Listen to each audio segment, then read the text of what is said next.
This is what happens when someone sounds completely confident, right up until they're asked one simple question. And then suddenly, everything changes. Because in this moment, a passionate Trump supporter walks into a live conversation absolutely certain. No hesitation, no doubt, completely convinced they're right. But then comes the question, what's your evidence? And from that point on, things start to fall apart. Before we dive into the full story, comment where you're watching from. And don't forget to like and subscribe so you don't miss the next one. Now, this is where it gets interesting. Because the person asking the question is James O'Brien. And if you've seen him before, you already know how this goes. He doesn't raise his voice. He doesn't interrupt for effect. He just keeps asking the same thing over and over again. What's your evidence?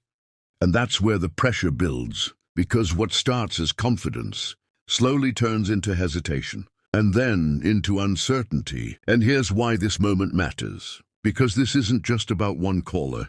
It's about something much bigger. It's about how in today's political conversations, people can sound completely sure of something, even when they can't actually explain it. So as you watch this unfold, listen carefully, not just to what's being said, but to what isn't being said. Because that's where everything starts to unravel. Hey, this is the atmosphere that Donald Trump has come into.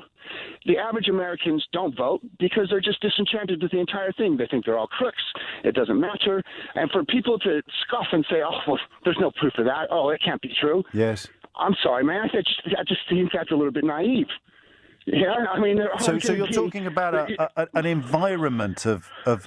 Because Trump is the crook that they thought all politicians were, but he comes... But the thing is he's an honest crook, mate. It's like there's no... You know what I'm saying? He's not hiding it. You know, you say that, oh, Biden sounded like a statesman. Like, that's a good thing. Yes. It's not.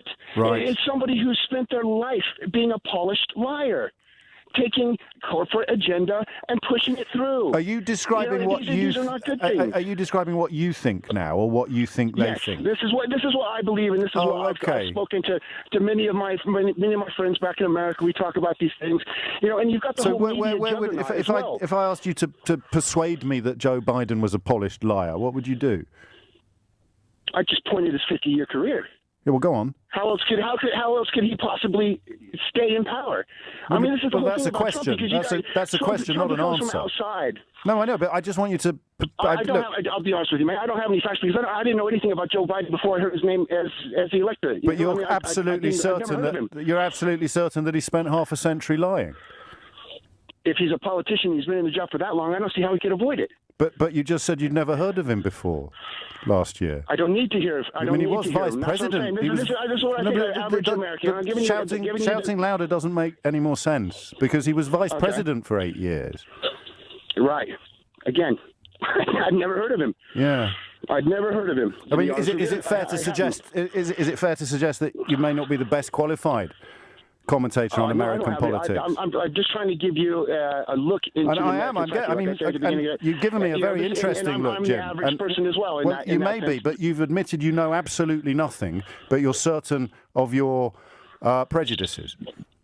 I'm certain that this is the way that it's going to be looked at by the people like Trump's followers. No, that's why I said to you, are you telling me what you think, or are you telling me what you think they think? I'm telling you what I think. I'm telling you think that Joe Biden, between my friends that I've spoken to about the subject. No, I understand that. I mean, I find it horrible what you're describing, but I don't think you're lying. I think you're being honest. So you can look at Donald Trump and see what you described as an honest crook, and there is all the evidence of his wrongdoing that goes back 50 years, and you know, we could make a list. We'd be here until Christmas. Yep, the man's got immense character flaws. Not character flaws, criminality. I do not think he's a good person. But then you've got Joe Biden over there, and you've got no evidence whatsoever of his malfeasance or misbehaviour, but you're absolutely convinced he's a wrong-un. So would you mind if I... Again, I would refer back to the Panorama program that I saw, which appalled me. Yes, but was he in it? A news crew can go over, pretend to be a lobbyist. But was Joe Biden in? Was Joe Biden in it? No. So I've got two questions. Do you recognise on any level how ridiculous you sound? And I say that affectionately. Okay. All right. Yeah. I suppose so. So now. And the second question is who did this to you? Where do you think this came from? Because you weren't born like this. At some point in the last 50 years, you've become a man who's absolutely convinced of things despite having no evidence for it whatsoever. How do you think that happened? Because I have been pulled over, and I have had police in America rewrite the arrest report, and I have had basically lies told in court about me, and I have had trouble in America. And that's how you know that Joe Biden is not to be trusted. This is my personal experience with the establishment. Oh, being pulled over by police in America. That's right. Okay.